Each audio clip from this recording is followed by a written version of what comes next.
The news on the hour. I am Martins Dixon. Determined to forge strong alliance against terrorism and violent extremism with Nigeria's neighbors, President Goodluck Jonathan will hold a talk with Chad President Idris Deby in N'Djamena. In a statement by Jonathan's spokesman Reuben Abati, Chadian president, who is also the current chairman of the African Union's Peace and Security Council, will host Nigerian president.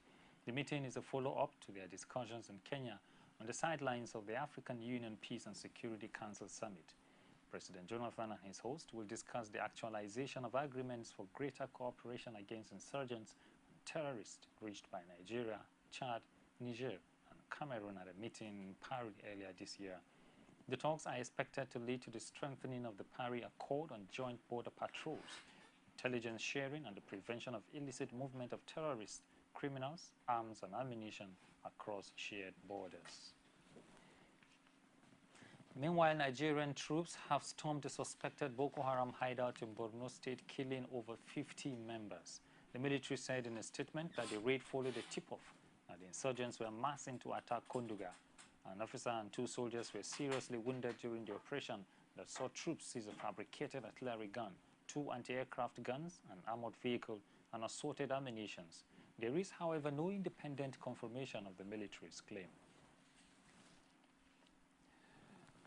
A group of Muslim professionals known as a Companion has called on all Nigerians and Muslims alike to come together to fight the activities of the Boko Haram sect. The call was made at its annual monthly gathering. They said the activities of the group has no basis in Islam. The report. The group known as the Companion says the activities of the Boko Haram sect has no basis in Islam, calling on all Nigerians to stand up and be counted in the move to put a stop to its violent activities. The national president, Musbauddin Oyefeso, says activities of the group have shown that it is un-Islamic. Practically and declaratively, they are not Muslims. Because if they are Muslims, they will not be killing co-Muslims, number one. Number two, they will not even be destroying properties of Muslims, and they will not even be operating in a land where you have very huge Muslim population. So they can never be Muslims, and they are not Muslims. Secondly, Islam abhors violence in any form. We have just been exposed to exceptions to violence or situations where Muslims can defend themselves, not even unleash violence on anybody for any reason. Lagos State Amir of the group, Majim Yusuf, says though groups such as Boko Haram and the Islamic State are Muslims by birth, but they are a misguided bunch of people who have twisted the tenets of Islam to further their selfish and violent desires. Both groups, Boko Haram and ISIS, made up of Muslims, no doubt, would appear to be made up of misguided Muslims. They transgress the limits set by Allah and acceptable to Islam, and their activities are generally un-Islamic, and for that reason I join other Muslims in condemning the activities of ISIS and Boko Haram. The group rose from its meeting with a resolve to continue to educate Muslims on the activities of groups like Boko Haram and Islamic State as un-Islamic and one they should fight. Ohanaeze Ndigbo Youth Wing has threatened to label the All Progressives Congress an anti-Igbo political party if it fails to apologize to former Chief of Army Staff Azubuike Ihejirika within 48 hours. The Ohanaeze Youth Wing issued a statement jointly signed by its National Secretary, Emmanuel Nnabuike, and Publicity Secretary, Obinna Adibe. The statement followed APC's demand for Ihejirika's prosecution over alleged sponsorship of the Boko Haram sect. The APC demanded Ihejirika's prosecution in the wake of claims made by an Australian negotiator, Stephen Davis. The group expressed regrets that the APC did not bother to ascertain the veracity of its allegations before calling for Ihejirika's prosecution. Ohanaeze Youth added that Ihejirika deserved an apology from the APC since the Department of State Security has now absolved him of any involvement with Boko Haram. The group noted that Davis did not provide any evidence or motivation for Ihejirika to sponsor Boko Haram. Secretary to Borno State Government, Baba Jidda, has raised alarm over the activities of the members of the Boko Haram sect in the state. He says most parts of the state is now being occupied by members of the dreaded sect. Jida advised the state and its people to be silent on any discussion concerning 2015 elections for now. He also advised politicians across political divide to de-emphasize discussions on 2015 in the state or anywhere in the country in the face of rampaging onslaught by the Boko Haram insurgents. Jida says that normal governmental, economic, social and political activities have been dislocated in Borno State. He also said huge numbers of displaced persons are now living in refugee camps in Maiduguri, neighboring states as well as Niger, Chad and Cameroon. Jida regretted that in spite of the security challenge facing the state, the Independent National Electoral Commission has fixed October 3 for a by-election for Jere Local Government House of Assembly constituency in the state.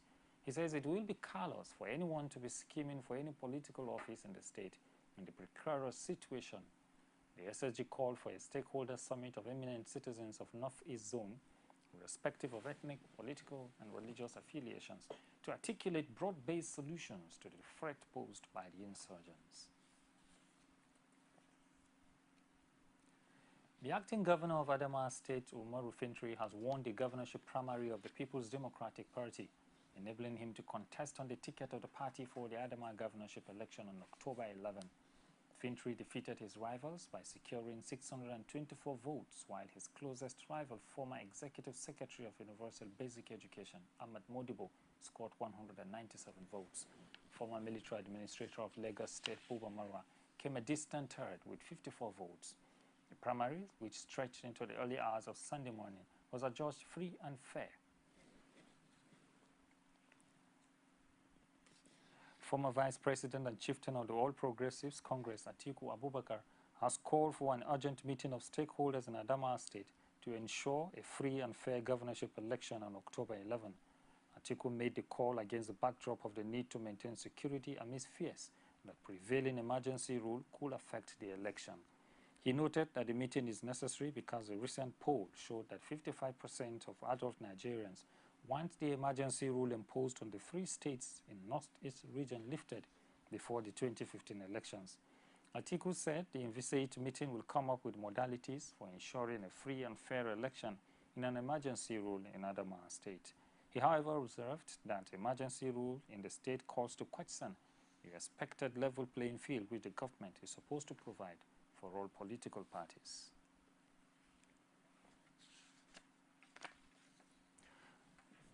The Independent National Electoral Commission has declared Shem Nuhu Zagbayi of the People's Democratic Party winner of Niger East senatorial by-election. The returning officer for the election, Wole Morani Ijek, who announced the results, said Zagbayi polled 92,056 votes against David Umaru of the All Progressives Congress, who polled 87,405 votes, while Issa Bello of All Progressives Grand Alliance and Abdullahi Diko of Social Democratic Party scored 2,185 and 419 votes respectively. Moreni Ikeje said total number of registered voters is 149,851 and total number of accredited voters who participated in the election stands at 205,765. He said total number of valid votes is 182,137. Number of rejected votes, 8,042. And total number of votes cast during the exercise is 190,179. You're watching Core TV News on the Hour. We'll take a break. I'll be back to continue. Don't go away.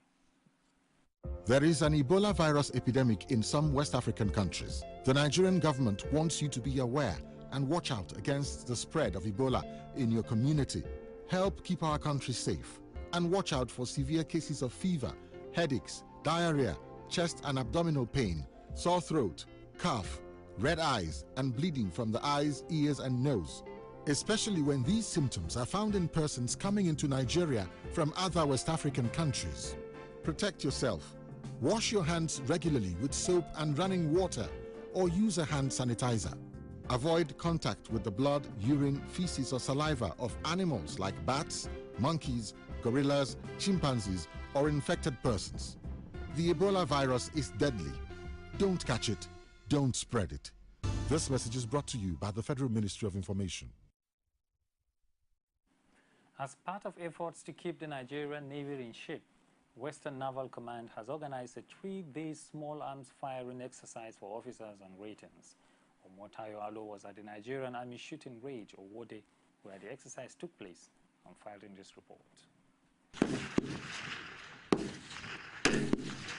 Not just observing, but having a feel of what it means to hit a target by the naval officers.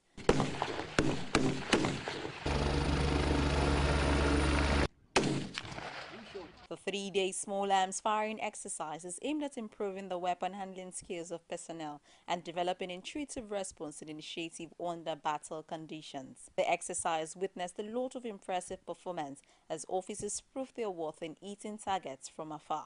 At the closing ceremony, the first demonstration was the helicopter shooting exercise. Then officers on their training showcased what they have learned in the past 3 days. The special guest of honor, Director General Nimasa, represented by his deputy Sunday Umorin, expressed satisfaction at the command's training skills aimed at preparing them for eventuality. As reported, it's been quite a success in terms of the degree of accuracy and show of professionalism. So it's a clear indication that we can all go home and be sleeping, knowing that the good guys are doing the good job for us. Declaring the command's determination to continue in the spirit of marksmanship, the Flag Officer Commander in Western Naval Command, Sami Alade, represented by the Command Chief Staff Officer, Etim Etifit, says he is confident of an excellent performance if the command is called for external competition of small arms handling skills. I'm sure we've always been ready and will always be ready. And from what we have all witnessed today, there is no doubt that the Navy is on top of its job, and we are ever ready. The small arms fire exercise is one of the most important events in the Nigerian Navy calendar, usually organized annually across the Federation. Prevention, they say, is better than cure. Right at the Nigerian Army shooting range, Owode, Ogun State, the Nigerian Navy Western Command have once again showed and exhibited the importance of training and preparedness towards attacking and fighting the enemies of the Nigerian waters. Omotayo Alo, Core TV News, Ogun State. Nigeria's aviation authorities have ordered a total review of the security system at all airports across the country. Minister of Aviation Osita Chidoka disclosed this during an on-the-spot assessment of ongoing construction work at the Abuja airport. The minister maintains that his focus is to ensure safety in the air and security of passengers. Correspondent Pius Samuel has details. For some time now, airports across the country have been upgraded to enhance passengers' convenience and safety. But government is still not satisfied with the safety and security system in place around the airports. Now, Aviation Minister Osita Chidoka is determined to put a stop to what he considers as security lapses. He is prepared to channel available resources towards ensuring the safety of Nigeria's airspace. And the safety of air freight and passengers. So we're talking to airline operators, we're talking to NCAA inspectors, and we're making sure that we focus greatly on the safety of our airspace. During the inspection, the minister was satisfied with the level of work that is ongoing. I've also tried to see that my predecessor has done very well in the terminal remodeling and the building, so there is no new thing to add there. All we need to do is to focus and complete the work that's already started. Passengers in recent times have had cause to complain over what they describe as slow pace of work at the airport. But the minister was quick to announce when the Abuja terminal will be fully ready for use. The work is going on well, but there's a lot of disruption to passenger operations. So part of our strategy will be to communicate more with the passengers to let them know that these are temporary inconveniences. Within now and the next 4 to 6 months, we hope to get the full terminal up and running in domestic area. So the walkthrough and the suffering that the passengers are going through will be a thing of the past. Before now, Nigeria has had its fair share of air mishaps, but with the current upgrade of the security and air safety system, the authorities are convinced that the country will regain its Category 1 air safety certification. Pius Samuel, Core TV News, Abuja. The Economic and Financial Crimes Commission has declared a gubernatorial aspirant in Bauchi State, Abdullahi Usman Adamu, alias Dan China, wanted. The politician is wanted by the anti-graft agency for allegedly obtaining $500,000 from a Chinese company by false pretense. EFCC says that the suspect obtained the money from the Chinese firm as part payment for the supply of 3,000 metric tons of lead ore, but failed to deliver on the contract.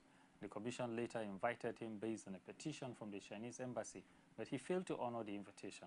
The suspect is currently on the run as efforts to track him, including several visits to his home in Narabi, Bauchi, proved futile. Similarly, the anti-graft agency has also declared one Godswill Oyegwa Oyoyo, an information technology staff of a new generation bank, wanted over a case of multi-billion fraud. Godswill allegedly conspired with some scammers and obtained 6.2 billion naira from his bank after hacking into the bank's database. The 38-year-old is from Isoko South local government area of Delta State. An educationist, Coleman Ajiboye, is not comfortable with government's decision to tinker with the resumption of schools over Ebola virus. He told Core TV News in Abuja that government officials should be considering extending Ebola sensitization program to schools. Extending the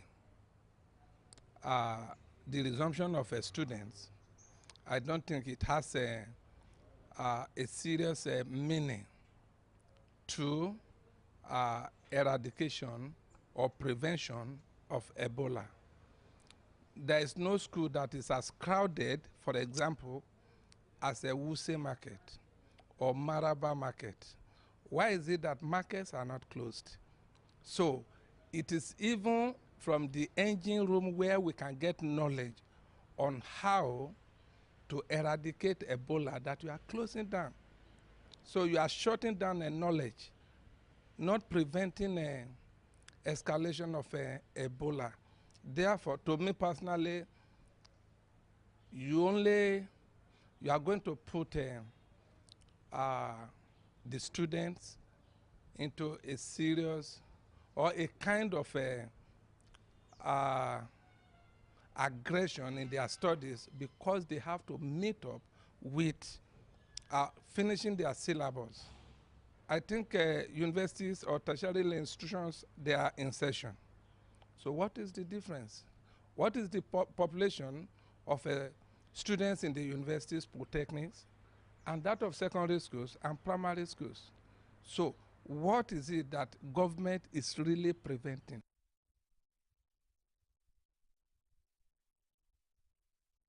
Core TV News continues after this break with stories outside Nigeria. Stay with us. From time immemorial, women have birthed life, shaped character, and by extension, influenced the society. Moremi of Ife, Emoten of Benin, Queen Aminat of Zaria, all women of influence and power. Whether it's before election, after election. How ironical. Women being so powerful, yet have few grounds in decision making. They see you as a wife, and I see you as a wife to a man.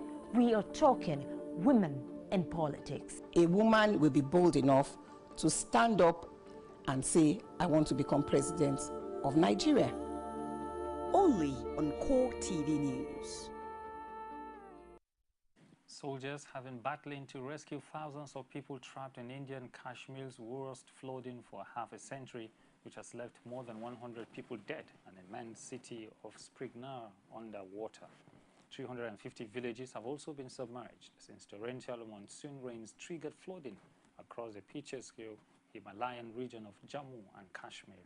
Across the border in Pakistan, landslides, flash flooding and houses collapsed from days of heavy rain, leaving about 128 people dead.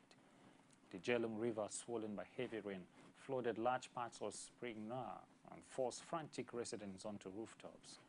Hundreds of troops, police and other emergency personnel backed by helicopters and boats have been deployed across the state to reach those stranded, with 11,000 people rescued so far, officials say.